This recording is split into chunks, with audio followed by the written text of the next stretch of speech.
从前有一个美丽的森林，里面住着许多动物。在森林的一角住着一只名叫皮皮的鹌鹑。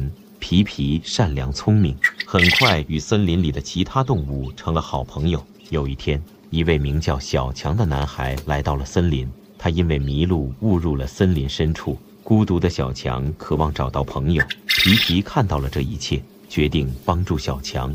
皮皮向森林里的动物们讲述了小强的困境，大家决定一起帮助小强，让他走出森林，回到家人身边。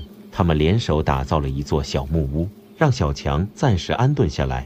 为了报答动物们的帮助，小强开始与他们相处，渐渐地成为了他们的新朋友。他每天和动物们一起唱歌、跳舞、探险，度过了无数欢乐时光。然而，皮皮渐渐发现，小强因为长时间与动物们玩耍，疏远了家人。他心生愧疚，决定设法让小强回到人类世界。经过深思熟虑，皮皮邀请了森林里最有智慧的猫头鹰奥，他们共同制定了一个计划，让小强重新找回人类的生活。在奥利的引导下，小强顺利找到了回家的路。临别时，动物们为小强唱起了最动听的歌曲，他们相约将来一定要再相聚，永远做好朋友。小强回到家里，讲述了他在森林的经历，家人听了非常感动，也更加珍惜彼此间的羁绊。